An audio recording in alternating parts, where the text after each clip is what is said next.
Hello friends, இனி நம்ம இந்த வீடியோவில் எதை பற்றி பேச போகிறோம் அப்படின்னு பார்த்தீங்கன்னா நம்ம அஜித் சார் நடிப்பில் ஜிபிஓ அப்படின்ற படம் வெளியாகிருந்துச்சு. அண்ட் அந்த படம் பார்த்தீங்கன்னா பயங்கரமான ஒரு பிளாக் பஸ்டராக அமைஞ்சிருக்கு அஜித் சாருக்கு அப்படின்னு தான் சொல்லணும். அண்ட் அந்த படம் பார்த்தீங்கன்னா பக்காவாக ஹிட் ஆகிருக்கு. அண்ட் அந்த பட்சத்தில் நம்ம அஜித் சாரோட அடுத்த படத்தோட டைரக்டர் யார் அப்படின்றத பற்றி தான் இந்த வீடியோவில் நம்ம பேச போகிறோம். ஸோ எல்லோரும் மறக்காமல் வீடியோவை கடைசி வரைக்கும் பாருங்கள். இப்போ தான் நம்ம சேனலை புதுசாக பார்க்குறீங்க அப்படின்னா மறக்காமல் சேனலை சப்ஸ்கிரைப் பண்ணிக்கோங்க. ஸோ வாங்க வீடியோக்குள்ளே போகலாம். இப்போ பார்த்தீங்கன்னா நம்ம ஆதிக் இயக்கத்தில் மைத்ரி மூவிஸ் தயாரிப்பில் வெளியான படம் தான் நம்ம குட் பேட் அக்லி. இந்த படத்தை பார்த்தீங்கன்னா வேறு லெவலான ஃபேன் பாய் சம்பவமாக நம்ம ஆதிக் செதுக்கி வச்சுருந்தாரு அப்படின்னு தான் சொல்லணும். அண்ட் சீனு கத்துற மாதிரி தான் இருந்துச்சு இந்த படம் அப்படின்னு தான் சொல்லணும். ஸோ அந்த பட்சத்தில் இப்போ நம்ம அஜித் சாரோட அடுத்த படத்தை ஸ்டார்ட் பண்ண போகிறாங்க அப்படின்ற ஒரு அஃபிஷியலாக ஒரு நியூஸ் ஒன்று வெளியிட்டிருந்தாங்க. பட் ஆனால் அந்த படத்துக்கான டைரக்டர் யார் அப்படின்றத பற்றி தான் நிறைய கேள்விகள் போயிட்டு இருந்துச்சு.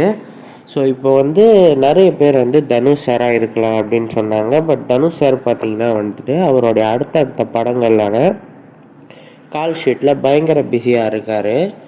ஸோ அது மட்டும் இல்லாமல் பிரசாந்த் நீலா இருக்கலாம் அப்படின்னு சொல்லியிருந்தாங்க. பட் பிரசாந்த் நீலும் இல்லை அப்படின்றது கன்ஃபார்ம் ஆகிருக்கு. ஸோ மேபி ஆதிக் ரவிச்சந்திரனாக இருக்கலாம் அப்படின்னு சொல்லியிருக்காங்க. பட் ஆதிக் ரவிச்சந்திரனாக இருந்தால் மைத்ரி மூவிஸ் அந்த படத்தை தயாரிக்க மாட்டாங்க அப்படின்னு பேச்சு வந்திருக்கு. அது எதனால் அப்படின்னு பார்த்தீங்கன்னா மைத்ரி மூவிஸுக்கும் ஆதிக் ரவிச்சந்திரனுக்கும் குட் பேட் அக்லி பண்ணும்போதே ஒரு சின்ன வார் ஒன்று போயிருக்கு. ஸோ அந்த பட்சத்தில் இப்போ இந்த படத்தை ஒன்று ஆதிக் ரவிச்சந்திரன் டைரக்ட் பண்ணார் அப்படின்னா மைத்ரி மூவிஸ் தயாரிக்க மாட்டாங்க. அதே மைத்ரி மூவிஸ் தயாரித்தாங்க அப்படின்னா ஆதிக் ரவிச்சந்திரன் அஜித் சாரோட அடுத்த படத்தை டைரக்ட் பண்ண மாட்டார். ஸோ இப்போ பார்த்தீங்கன்னா நம்ம அஜித் சார் தான் இவர் அதாவது ஆதிக் வேணுமா இல்லை மைத்ரி மூவிஸ் வேணுமா அப்படின்றத முடிவு பண்ணணும்.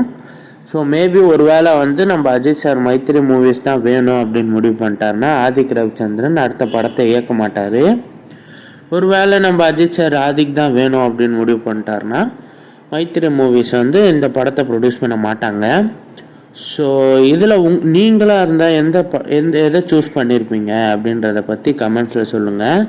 அண்ட் நம்ம அஜித் சாரோட அடுத்த படத்தை யார் டைரக்ட் பண்ணுவா அப்படின்றதுக்கு வேறு ஏதாச்சும் ஒரு ஐடியா உங்களுக்கு இருந்தால் அதையும் கமெண்ட் செக்ஷனில் சொல்லுங்கள். நன்றி நண்பா.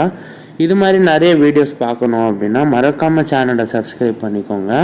இந்த பக்கத்தில் இருக்கிற பெல் ஐக்கானையும் கிளிக் பண்ணி வச்சுக்கோங்க.